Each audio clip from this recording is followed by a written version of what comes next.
ஸ்ரீலங்காவில் அனுரா தலைமையிலான என்பிபியினுடைய அமைச்சரவை பதவியேற்கும் அதே நேரத்தில் கனடாவில் நாடாளுமன்றத்தில் ராஜபக்சேக்களை தூக்க வேண்டும் என்ற அந்த கோரிக்கையை கனேடிய நாடாளுமன்ற உறுப்பினர் சென் சான் வச்சிருக்கிறார்.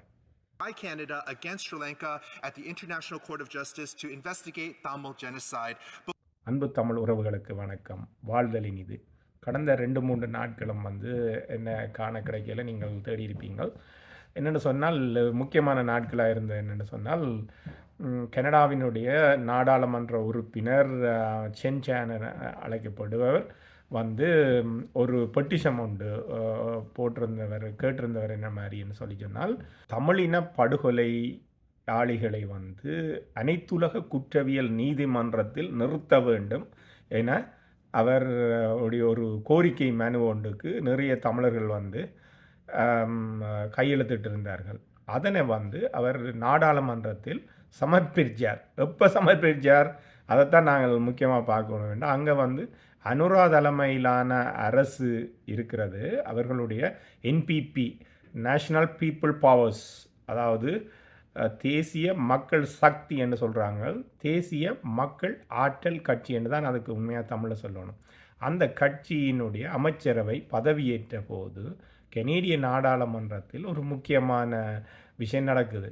அந்த சென் சான் எனப்படும் நாடாளுமன்ற உறுப்பினர், தமிழர்கள் அதிகமாக வாழும் இடத்துல இருக்கக்கூடியவர், ஆளுங்கட்சி நாடாளுமன்ற உறுப்பினர் பிரதமர் ஜஸ்டின் ட்ரூடோ தலைமையிலான ஆளுங்கட்சியில் முக்கியமான நாடாளுமன்ற உறுப்பினராக இருக்கக்கூடிய சென் சான் அவர்கள் 2 இந்த பெட்டிஷன் என அழைக்கப்படும், அதாவது கனடா தமிழின அழிப்பு தமிழின படுகொலைக்கு பொறுப்பானவர்களை அனைத்துலக குற்றவியல் நீதிமன்றம் முன் நிறுத்த வேண்டும் என்ற 2 கோரிக்கை மனு.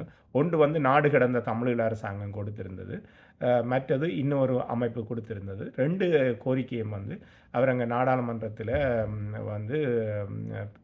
ப்ரெசன்ட் பண்ணுறார். அந்த ப்ரெசன்ட் பண்ணுற இது அங்கே எங்கள் ஊரில் நாடாளுமன்றத்தில் அமைச்சரவை பொறுப்பேற்கும் போது இது நடக்குது.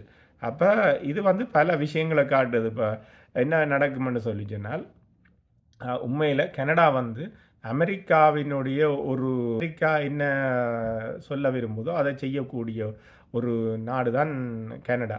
அப்போ அங்கே அமைச்சரவை பொறுப்பேற்கும் போது இங்கே இவர் இதை கிண்டுறார். என்னது அங்கே ஒரு நிலையான நல்ல ஆட்சி நடக்காது, தமிழின படுகொலைக்கு பொறுப்பானவர்களை குற்றவியல் நீதிமன்றத்தில், அனைத்துலக குற்றவியல் நீதிமன்றத்தில் நிறுத்தி நீதி வாங்கி கொடுக்க வேண்டும்.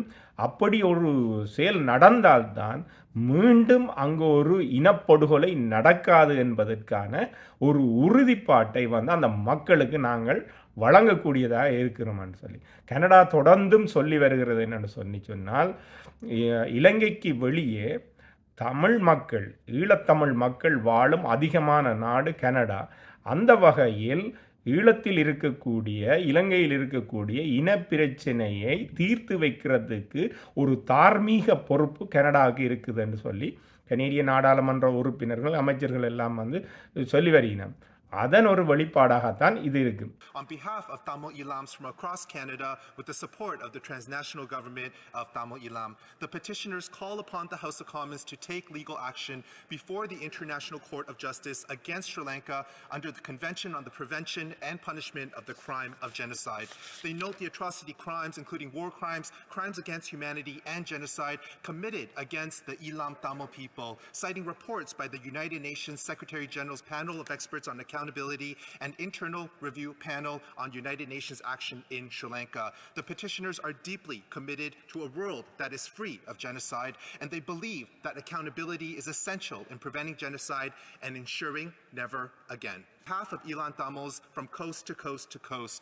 The petition describes Canada as a diasporic home to the largest number of Ilan Tamils, a nation of people facing protracted genocide for over 75 years in Tamil Eelam, their occupied traditional homeland in Sri Lanka. First, the petitioners call upon the House of Commons to initiate proceedings by Canada against Sri Lanka at the International Court of Justice to investigate Tamil genocide, both as an injured state party on behalf of its citizens of Eelam Tamil heritage and as a state party exercising obligations erga omnes partes. Second, the petitioners call for an internationally administered referendum among the people in the occupied homeland and in the diaspora on the creation of an independent and sovereign state of Tamil Eelam. Thank you. இந்த அரசியலில் வந்து நாங்கள் நேரடியாக தெரிகிறத பார்க்கக்கூடாது, ஒரு பின்னால் நடக்கிறதுலையும் பார்க்கணும். இங்கே வந்து கனேடியன் அரசியலில் வந்து ஒரு எதிர்க்கட்சி தலைவராக இருக்கக்கூடிய பியர் பொலிவியர் வந்து அவர் வந்து தான் எதிர்க்கட்சியினுடைய தலைவராக வர்றதுக்கான உட்கட்சி தேர்தலில் போட்டி போடும்போதே வந்து என்ன சொல்லியிருந்தவர்னு சொல்லி சொன்னால், நாங்கள் ஆட்சிக்கட்டில் ஏறினால் தமிழின படுகொலை குற்றவாளிகளை கனடா அனைத்துலக நீதிமன்றத்தில் கொண்டு போய் நிறுத்தும், நீதி வாங்கி கொடுக்கும் என்று சொல்லி சொன்னார்.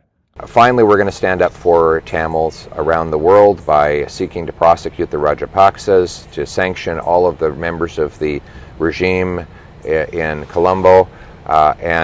We proved that we would do it when Harper was in office. We isolated Sri Lanka. The Commonwealth was going to meet there and put on a big honor for the Rajapaksas and the regime. Harper said no.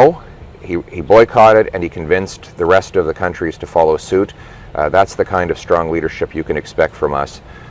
The last thing I should throw in is that there are a lot of Tamil engineers, doctors. அதுக்கு பிறகுதான் தற்போது ஆளுங்கட்சியாக இருக்கக்கூடிய Justin Trudeau தலைமையிலான கட்சி வந்து இந்த சென்சான் மூலமாக இப்படி ஒரு, அதாவது நாங்களும் தமிழின படுகொலைக்கு பொறுப்பானவர்களை வந்து அனைத்துலக நீதிமன்றத்துக்கு கொண்டு போவோம், தமிழ் மக்கள் கோருகிறார்களான்ற மாதிரி ஒரு அந்த பொட்டிஷம் ஒன்றை போட்டிருந்தார். அது வந்து ஒரு அடுத்த நிலைக்கு போயிருந்தேன்னா, முந்தி நாங்கள் பொட்டிஷம் பண்ணால் நாங்களாம் கையெழுத்து வாங்கி கொண்டே கொடுக்குறது. இது நாடாளுமன்றமே வந்து தாங்கள் பொறுப்பெடுத்து எங்களுடைய யார் கையெழுத்து போடினமோ அவர்களுடைய பேர் விவரங்களை எல்லாம் வந்து வெளிப்படுத்த மாட்டோம், அது நாடாளுமன்ற சிறப்பு ஒரு கட்டுரிமைக்கு அமைவாக வந்து அமையும் என்று சொல்லியிருந்தது. அது ஒரு மிகப்பெரிய நல்ல ஒரு விஷயம் மக்களே. அதை நான் பின்னால் காணொலியில் இணைச்சி விடுறேன் பாருங்கள். அடுத்த இன்னொரு நல்ல விஷயம் நடந்தது என்னென்னு சொல்லி சொன்னால், கொடி நாள், தமிழில் தேசிய கொடி நாள். அது தமிழ் தேசிய கொடி நாள்னு கூடி சொல்லலாம். என்னென்னு சொல்லி சொன்னால், எங்களுடைய கொடி என்பது வந்து அது ஒரு சோழர் மரபில் இருந்து வரக்கூடியது. நான் உங்களுக்கு பல தடவை சொல்லியிருப்பேன், எந்த இனத்துக்கும் இல்லாத ஒரு பெருமை வந்து நமக்கு இருக்குது. என்னென்னு சொல்லி சொன்னால், உலகத்தில் வந்து பேரரசுகள் என சொல்லப்படுகிறது 6 தான். அந்த 6ல் வந்து சோழ பேரரசு வருகிறது, இந்த மகத பேரரசு என்று சொல்லி அவையில் வருகிறது. அதே மாதிரி இத்தாலிய ரோமானிய பேரரசு வருகிறது, பிரித்தானிய பேரரசு வருது. அந்த பேரரசு பட்டியலில் வரக்கூடிய ஒரு இனம் வந்து நாங்கள் தமிழ் இனம். அதுக்கு வந்து சோழர்கள் தான் ஒரு பெரிய முக்கியமான காரணம். ஏனென்று சொல்லி சொன்னால், சோழர்களின் புலிக்கொடிக்கு கீழே தென்கிழக்கு ஆசியாவின் நாடுகளில் வந்து சூரியன் உதிக்கும் திசைகள் அனைத்தையும் கட்டி ஆண்டவர்கள் சோழர்கள். தென்கிழக்கு ஆசியாவில் சூரியன் உதிக்கும் நாடுகள் அனைத்தையும் கட்டியாண்டவர்கள் சோழர்கள். அந்த வகையில் வந்து எங்களுடைய அந்த தமிழீழ தேசிய தலைவர் தற்பொழுது வச்சிருக்கக்கூடிய 2 புலி அந்த பாயிர அந்த இதுக்கு வந்து நாங்கள் சொந்தக்காரர்கள், அந்த கொடிக்கு சொந்தக்காரர்கள். தலைவர் வந்து 2வது மாவீர நாள் நினைக்கிறேன், அது 21வது நாள், அதாவது நவம்பர் 21வது நாள் கொடி நாள் என அறிவிக்கப்பட்டது. அதை வந்து நாடு கடந்த தமிழீழ அரசு வந்து இப்போ 3 வருஷத்துக்கு முதல் இங்கே இருக்கக்கூடிய பிரம்டன் மாநகரத்தில் வந்து பேட்ரிக் ப்ரவுன் மேயர்கிட்ட கொடுத்து, அவர் போன வருஷம் வந்து வெளியில் வந்து எல்லாம் ஏற்றி வச்சுருந்தவர். அதுக்கு இந்த முறை வந்து ஒரு நல்ல விஷயம் நடந்திருக்கு என்றால் கொடி வந்து முந்தி இது தடை செய்யப்பட்ட கொடி என்று சில பேர் பாய்ந்து கொண்டிருந்தவை. ஆனால் அது இந்த கொடி எப்பவும் வந்து தடை செய்யப்படவில்லை. ஆனால் சிலர் பாய்ந்து கொண்டிருந்தவை. ஆனால் வந்து போன வந்து திரு பேட்ரிக் ப்ரவுன் அவர்கள் தமிழீழ தேசிய கொடியை பிரம்டன் மாநகரத்தின் முன்னால் ஏற்றி அதை சிறப்பிச்சிருந்தவர்.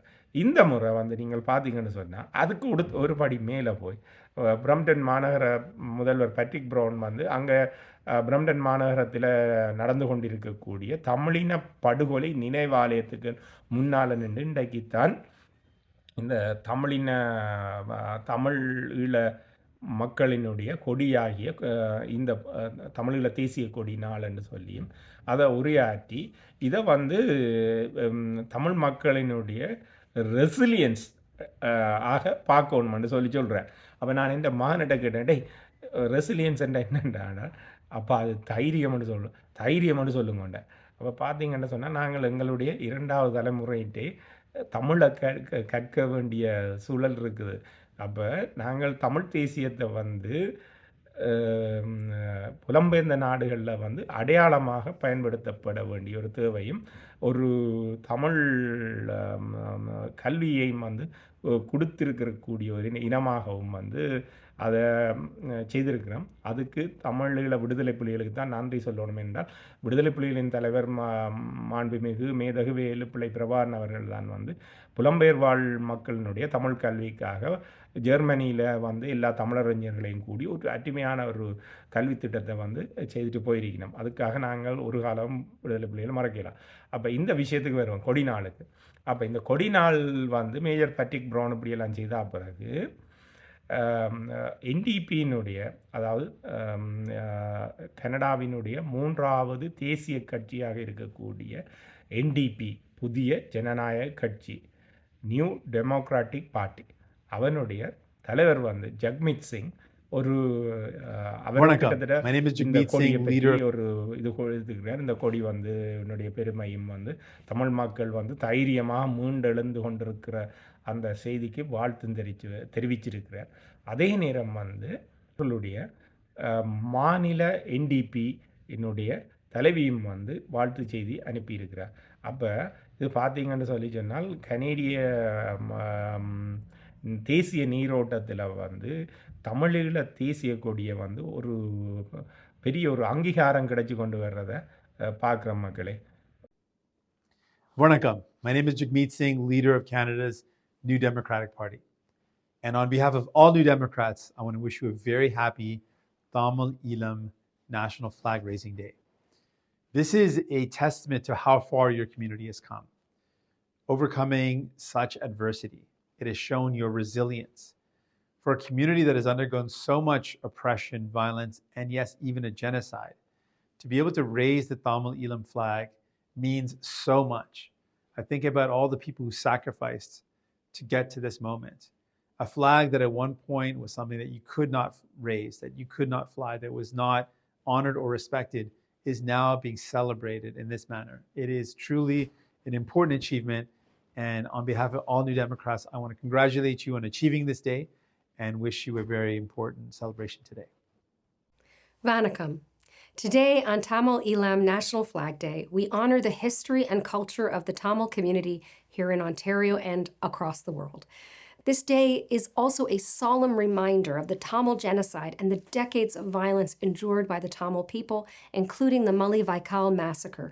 These atrocities caused unimaginable pain, but they also revealed the strength and resilience of the Tamil community, a community that continues to inspire the fight for justice and human rights. As New Democrats, we are proud to stand in solidarity with the Tamil community. Your culture, resilience, and contributions enrich our province and make Ontario a better place for all of us. So let's use this day to reflect on the sacrifices made and to recommit ourselves to the values of justice, inclusion, and peace. Nandri, thank you, and my heartfelt wishes to everyone marking Tamil Eelam National Flag Day. நாங்கள் இங்கே இருக்கக்கூடிய தமிழ் மக்கள் வந்து அங்கே இருக்கக்கூடிய மக்கள் வந்து மிகவும் எளிமையாக வாழணும். அதுக்காகத்தான் வந்து நாங்கள் அரசியல் முன்னெடுப்புகளை இங்கே இருக்கிற அமைப்புகள் செய்யணும். நான் ஒரு செய்தியாளர் மாதிரி இங்கே கேட்குறது எனக்கு கேட்குறது பார்க்குறத வந்து நான் உங்களுக்கு சொல்கிறேன். சரியோ, அதுக்காக வந்து அனுரா தலைமையிலான அரசு எடுக்கும் நல்ல முயற்சிகளுக்கு வந்து இங்கே இருக்கக்கூடிய மக்களோ நானோ தடையாக இல்லை. அப்போ இப்போ வந்து அங்கே இருக்கக்கூடிய ஊழல்வாதிகளையும் ஒரு ஆயுத வன்முறையாளர்களையும் ஆழ்கடத்தல் செய்பவர்களையும் வந்து மக்கள் நல்ல வடிவாக வந்து இந்த தேர்தலில் துடைச்சிருந்தார்கள். அது எங்களுக்கு எல்லாருக்கும் வந்து மிகவும் மகிழ்ச்சி. இந்த அனுரா அலையண்டு வந்து ஒரு ஊழலுக்கு எதிரான அலையாக வந்து மாறி இதுகளையெல்லாம் செய்கிறது வந்து எங்களுக்கெல்லாம் நல்ல விருப்பம். அனுராவினுடைய இந்த விஷயத்தில் வந்து நாங்களும் அவர் என்ன எல்லாம் நல்ல விஷயங்களை செய்தாலும் வந்து நாங்கள் அதுக்கு ஒத்து போகிறோம், உடந்தையாகவும் இருக்கிறோம். இப்போ பார்த்தீங்கன்னு சொல்லி சொன்னால் அனுரகுமார் திசாநாயக்கா வந்து பயங்கரவாத தடை சட்டத்தை வந்து நீக்கிறேன்னு சொல்லி தேர்தல் பிரச்சாரத்தில் சொல்லியிருந்தவர். ஓகே, நீக்குங்கள் ஐயா, நல்ல விஷயம். அதே நேரம் வந்து அரசியல் கைதிகளையும் வந்து விடுதலை செய்கிறேன்னு சொல்லியிருந்தவர், நல்ல விஷயம். அதே நேரம் வந்து இந்த மக்கள் பரம்பல் என்று சொல்லி அதாவது வந்து சிங்கள மக்களினுடைய ஆக்கிரமிப்பு குடியிருப்புகளை வந்து நிறுத்துறது சம்பந்தமாகவும் சொல்லியிருந்தவர்.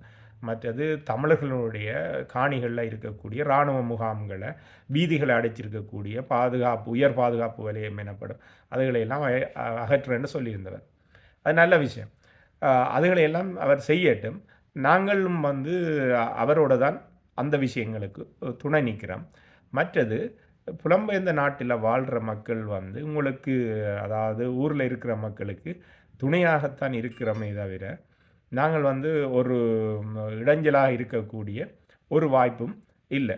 அப்போ அனுரகுமார் திசாநாயக்காவும் வந்து வெளிநாட்டில் இருக்கிற மக்களை வந்து அங்கே வந்து யாழ்ப்பாணத்தை கட்டி எழுப்புங்கோ, கிழக்கு மாகாணத்தை கட்டி எழுப்புங்கன்னு சொல்கிறார். ஆனால் இங்கே இருக்கக்கூடிய மக்கள் வந்து வர்றதுக்கு தயாராக இருக்கணும்.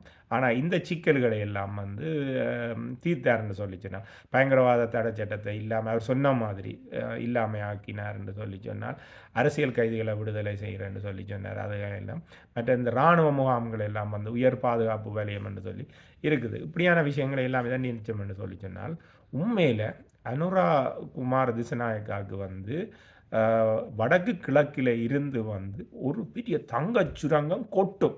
அவருக்கு இந்த IMFலாம் காசு வாங்க தேவையில்லை. நான் சும்மா உதாரணத்துக்கு சொல்கிறேன் மக்களே. இங்கே இருக்கக்கூடிய மக்கள் வந்து கனடா வந்து ஒரு குளிரான நாடு. இந்த மக்கள் வந்து டிசம்பர், ஜனவரி, பிப்ரவரி, மார்ச் இப்படியான காலங்களை வந்து போய் ஃப்ளோரிடாவில் இங்கே அமெரிக்காவில் இருக்கக்கூடிய ஃப்ளோரிடா மாநிலத்தில் வந்து இருப்பினம் அங்கே போய் இருந்துட்டு இந்த வயசான ஆட்கள் எல்லாம் வேலுக்கு எல்லாம் வந்து இங்கே வந்து -10க்கு கீழே போய் இருக்கும்போதெல்லாம் வந்து பொறுக்கையில் அது அவ்வளோ குளிர். அப்போ இங்கே வீட்டில் இருந்தால் கூட இந்த ஹீட்டிங் இந்த பில்லுகள் எல்லாம் வந்து சரியான மோசமாக இருக்கும். அதனால் அவைகள் வந்து வீட்டை வந்து வின்ட்ரைஸ் பண்ணி போட்டு அதாவது ஆக குறைஞ்ச உரைநிலையில் இருக்க போட்டு அங்கே போய் இருந்துட்டு வருவினம். என்னென்னால் அவைக்கு இந்த கை பிடிக்கும், ஆப்ரேஷன் செய்த ஆட்களுக்கெல்லாம் சரியான மோசமாக இருக்கும். அப்படியான நிறைய இதுகள் எல்லாம் இருக்குது. இத்தாலியை சேர்ந்த ஆட்கள் வந்து நவம்பர்லேயே இத்தாலிக்கு போயிட்டு திரும்ப ஏப்ரலில் தான் இங்கே வருவினம்.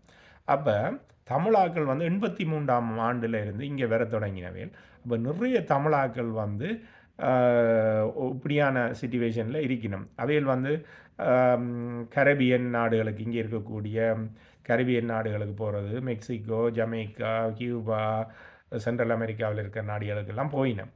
அப்போ இவையிலே வந்து யாழ்ப்பாணத்துக்கோ மட்டக்களப்புக்கோ அங்கே இருக்கக்கூடிய இடங்களில் வந்து இந்த நவம்பரில் இருந்து ஏப்ரல் மட்டும் இருக்கக்கூடிய வாய்ப்புகளை எல்லாம் ஏற்படுத்தி கொடுக்கலாம். அப்படி இருந்துச்சு நம்மன்னு சொல்லி சொன்னால் இவையிலெல்லாம் ரிட்டையர் பண்ணார்கள். இவையிலுக்கு கிட்டத்தட்ட $1,400 இருந்து $1,800 மட்டும் இவைகளுக்கு வரும். கிட்டத்தட்ட 5-6 லட்சம் ரூபாய் வந்து ஸ்ரீலங்கா கணக்குக்கு வரும். அப்போ அவர்கள் வந்து அந்த பணத்தை வந்து அங்கே கொண்டு போவினோம். இதை வந்து நான் அனுரகுமார திசாநாயக்காவினுடைய அரசுக்கு நான் வெளிப்படையாக சொல்ல விரும்புகிறேன். இந்த கோரிக்கைகள் எல்லாத்தையும் முடிச்சு போட்டு தமிழ் மக்களினுடைய அரசியல் பிரச்சனையை வந்து ஒரு தீர்வு கொடுத்துட்டீங்கன்னு சொல்லி சொன்னால் ஸ்ரீலங்காவினுடைய மத்திய வங்கியினூடாக இந்த காசுகளை எல்லாம் அவைகளுக்கு நேரடியாக டிப்பாசிட் பண்ணுற ஒரு ஒழுங்கை செய்துட்டீங்கன்னு சொல்லி சொன்னால் இந்த மக்கள் கிட்டத்தட்ட ஒரு 6 மாதத்தை அங்கே கழிப்பினோம். சரிதானே? ஆக குறைஞ்சது 6 மாதத்தை கழிப்பினோம். ஆகக்கூடியது இப்போ இங்கே இருக்கக்கூடிய ரிட்டையர் பண்ணினாக்கள் இருக்கிறோம் இல்லை, ஓய்வூதியம் எடுக்கிறார்கள் வந்து அவைகளுக்கு அங்கே தான் விருப்பம். கோயில், சர்ச், தமிழ் மொழி அப்படியான விஷயங்களில் அவையில் இருப்பினோம். இப்போ நாங்கள் பார்த்தீங்கன்னா சொல்கிறேன் என்னென்னு சொன்னால், எனக்கு தெரிஞ்ச ஆக்கள் எல்லாம் வந்து அங்கே இருக்கக்கூடிய தமிழர் தாய பகுதியில் கொண்டு தங்களோட தாயை எல்லாம் நிறுத்தி போட்டு வீடியோ கேமராக்கள் எல்லாம் போட்டுட்டு நர்ஸ் எல்லாம் ஒழுங்குபடுத்திட்டு போய் கதைக்கிறதுக்கு, அவைக்கு ஒரு மியூசிக் ப்ளே பண்ணுறதுக்கு, தமிழ் மரபு வாத்தியங்கள் செய்கிறதுக்கு, அப்படியான ஆக்களை எல்லாம் போரில் பாதிக்கப்பட்ட ஆக்களை கூடி அங்கே கொண்டு போய் சம்பளம் கொடுத்து வச்சிருக்கணும். கால் இல்லாத ஆக்களை கூடி அவைகளோட போய் ஒரு நல்ல வார்த்தை காய்ச்சி போட்டு வர. இப்போ புலம்பெயர்ந்த சூழலில் வந்து அதுகளுக்கு எல்லாம் வந்து ஒரு $ல போகும். அதே மாதிரி அந்த காசு கூடி இங்கே $ல போனாலும் வந்து நல்ல தமிழ் சாப்பாடுகளோ அப்படியோ கிடைக்காது. இங்கே பர்கர், பீட்சா அப்படியான இது கொடுக்கும்போது அங்கே இருக்கக்கூடியாக்கள் ஒரு சோறும் ஒரு சின்ன கரையும் கொடுத்தாலே வந்து ஒரு பெரிய விஷயமா எடுக்கணும். அப்போ முதியோர் பாதுகாப்பு அல்லது ஓய்வூதியத்தில் இருக்கிறாக்களினுடைய இந்த அவையில பராமரிக்கிற இப்படியான விஷயம் வந்து அங்கே செய்தால் மட்டுமே வந்து அங்கே இருக்கக்கூடிய IMF கடனோ அப்படியான விஷயங்களோ செய்ய தேவையில்லை. அதே நேரம் முதலீட்டாளர்களும் வந்து இந்த பிரச்சனையில் தான் மிகவும் யோசித்து கொண்டிருக்கணும். என்ன மாதிரி என்று சொல்லி சொன்னால், இந்த பயங்கரவாத தடை சட்டம் இப்படியான விஷயங்கள் எல்லாம் வந்து அவை எல்லோருக்கும் ஒரு பெரிய விஷயமா இருக்குது. அப்போ அதுகளை நீக்கிவிட்டார் அனுரா குமார் திசாநாயக்கா வந்து இந்த தேர்தல் வாக்குறுதியின் மூலம் நீக்கிவிட்டால் வந்து அங்கே தமிழர்கள் தாயகத்திலேயோ வந்து இலங்கை தீவு முழுதிலேயுமோ வந்து பஞ்சம் பசியெல்லாம் பறந்து போயிடும். வாழ்தல் இனிது மக்களே, நாம் ஆர்க்கும் குடியெல்லோம் நம்மனே அஞ்சோம்.